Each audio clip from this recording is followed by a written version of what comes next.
what it do? This is Sixth Law.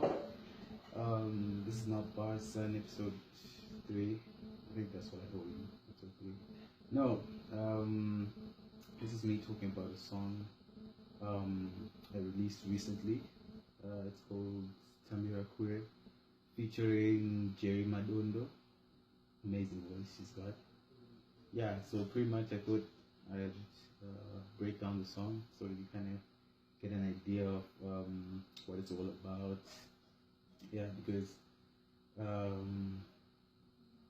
I want you to understand the way I came up with it in my head. So it sort of kind of makes sense. Yeah. So pretty much what happened was I knew Jerry from high school, and we hadn't spoken in a while. And yeah, we talked over Twitter, and she gave me a link to some of her music, and she had that guitar, well, pretty much just the audio and the guitar, and I just listened to it, and like I really liked her voice, right? And for me, being the creative person I am, I'm like, let me do a remix of sorts. Yeah, well, that was the initial idea. I was doing it for kicks, and it sort of kind of evolved. Just like it's weird, the creative process. You think you have it like this way, and then it ends up taking its own turn. But it's really cool. It's really cool. I actually like the way it turned out. So I was listening to the song, and I was like, I want to give it a certain feel. Like I couldn't name it until actually a friend of mine, Kuzi's here by the way. So yeah, What's up? A friend of mine was like, it feels like an African superhero theme, and that's actually like the vibe I was going for. So let me just play it. Pretty much, what I was going for was sort of like a boss, like super. Okay, I'm trying to top Kuzi's description because I actually need it. But anyway, it's great. Yeah, it's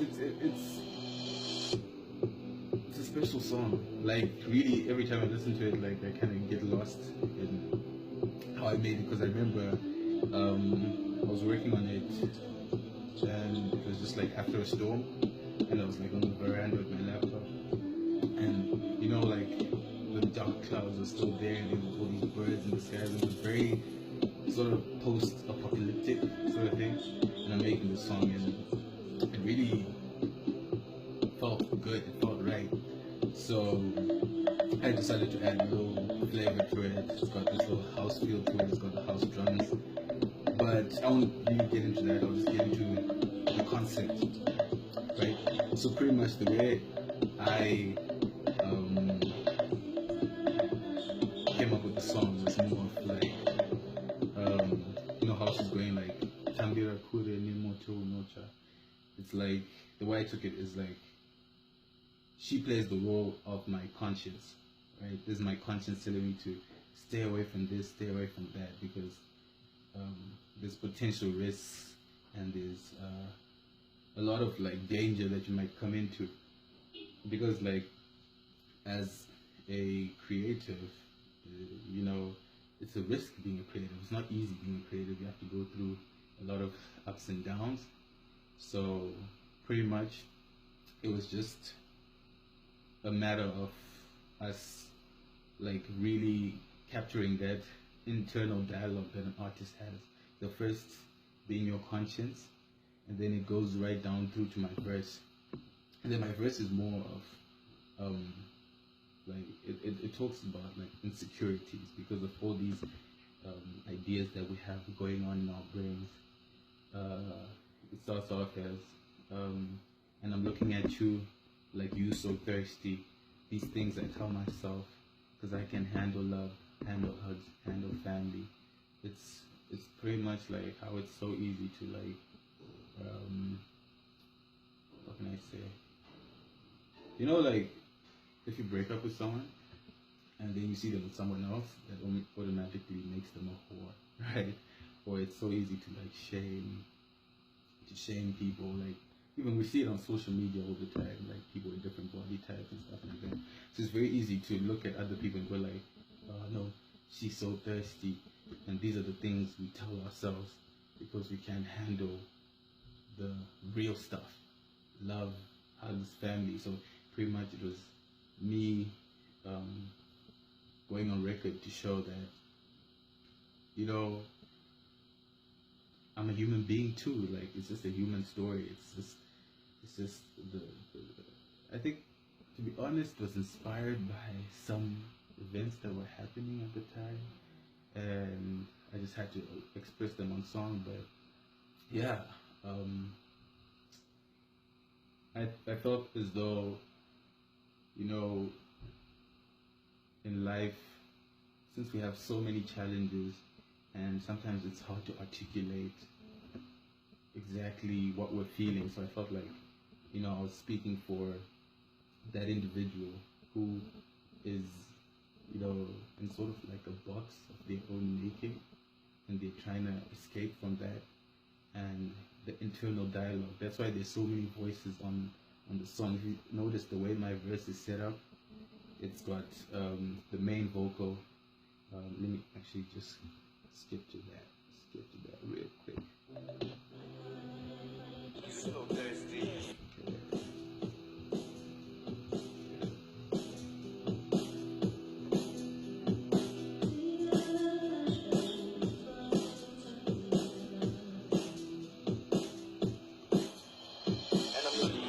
Like you so thirsty, things I tell myself, cause I can't handle love, handle us, handle family. It's fucked up, I take it one day at a time. Looking at me while I'm looking at you, and I'm thinking I wish you were mine. Yeah, so pretty much the voices, they represent the dialogue, the difference between your heart and your mind. It's that internal conflict. Like, you know, in the first instance, I'm going like, and I'm looking at you like you so thirsty. These things I tell myself, cause I can handle love, handle hugs, handle family. And it's fucked up. I take it one day at a time. I'm looking at you while you're looking at me, and I'm thinking I wish you were mine. And that was sort of like talking about, touching on social media, right? Like how we look at each other's timelines, but we never actually talk to each other because of that pride element. So I'm looking at you while you're looking at me, and I wish you were mine. Then the next stance was, this is where the heart comes in, and it's where I'm reminiscing, and goes like, and you were mine, think about it all the time. I don't even want to know all the things that you've been told, because, you know, things, you know, there's a lot of miscommunication these days. Like, I mean, everyone wants to look cool and look dope just for, like, camera, or if it's social media, or whatever that be the case. And we really want to never be the one who loses at the end of any, well, relationship or whatever it is. But then, you know, the feelings have to come out one way or the other. They'll express themselves in a way of, that's why I think we have like a lot of situations where people act petty and that sort of thing. So it was pretty much me reflecting on a certain situation and looking like, yeah, and you were mine. I think about it all the time. I don't even want to know all the things that you've been told, because they're probably not true. There's probably miscommunication and stuff that's been lost in translation. Yeah. And yeah, so as you can see, it's quite a complex song. It comes from a lot of different influences, because as we go into the last part of my verse, it goes like, I see the fire, I see the danger, you know, like now I'm listening to that conscience again, like, yo, it's not only an external fire, it's also talking about myself, like how we do certain actions that actually can harm us, you know. So it's all about, I see the fire, I see the flame, so I see that you want to make me insane. I will not fall. I will listen to the words of this song. So it's pretty much just taking heed of what the conscience is saying, going like, you know what, let me kind of just like chill and really like think things through, So it's all a conundrum. It's like it's all about the mind and the heart, and it's such a complex. To be honest, it wasn't supposed to be like released per se as just like a song. It was more of like a play, right? I had it all scripted out mentally and stuff, but yeah, I mean, I think I'm gonna eventually like do it like that. But yeah, I pretty much just wanted y'all to understand where it came from. Then we come to the very interesting part, the skit. Yes, the skit seems to be people's favorite.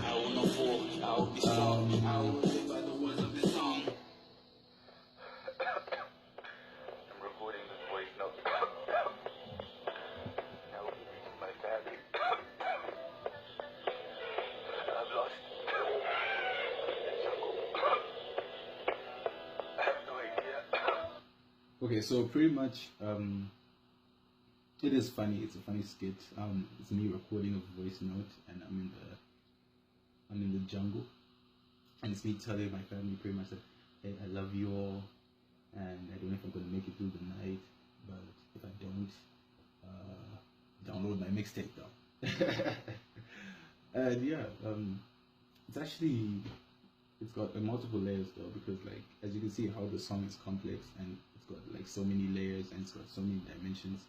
That's kind of what it feels like in the jungle. You feel like you're in the wilderness, and there's like a lot of danger out there, and you don't know if you're gonna make it through, because like I'm an artist, and definitely I do want to take my art to the next level, and there are a lot of obstacles and a lot of challenges internally and externally, and that's what the animals represent. So pretty much that voice note is pretty much not only to like my immediate family, but it's to like all those like who know me and like love me for me, that sort of thing, to know that yo, there's a lot out here, and I don't know if I'm gonna make it through, but support what I believe in, like help me out in that way, because I can't do it alone. So that's pretty much what that was about, the skit. Yeah, I hope you have a slightly better understanding of how the song came about, or you might be still lost or whatever, but it's all good. You can just like hit me up, like talk to me, like yo, I ain't on no celeb shit.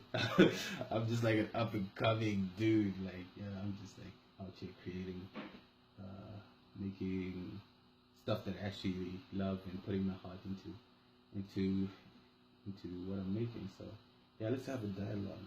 I mean, if you feel like it's a very crappy concept, hey, that's cool too. Like I just want it to impact you somehow. Have a stance, polarize. Like have people who like it, have people who don't like it. As long as it's something that's out there. That's pretty much what I was going for. And yeah, I'm gonna continue to create.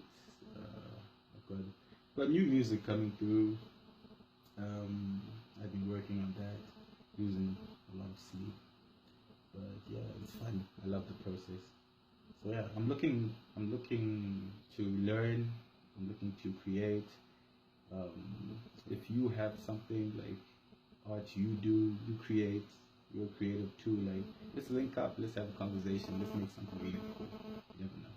It's always a learning process, it's always a growing process, and I think it's something like that we all need, this generation needs, like people aren't afraid to articulate their true emotions, etc., etc. I'm not gonna go deep. I ain't no philosopher. So yeah, thank you for watching this. It's been very cool. Shout out to Kuzi for the video work, even though the camera is stepping in. It's cool. Yeah, thank you guys. Slow heads roll like I'm Ned Stark. Fuck a roadie, niggas getting stabbed for the watch. Like that season finale that was so hard to watch. Give me a Buzz Life, legendary like the Beatles. So you can put my whole life story on that Geo. Cause this rap game is kinda like Welcome to the Jungle, when it's all about us like Sam is my uncle.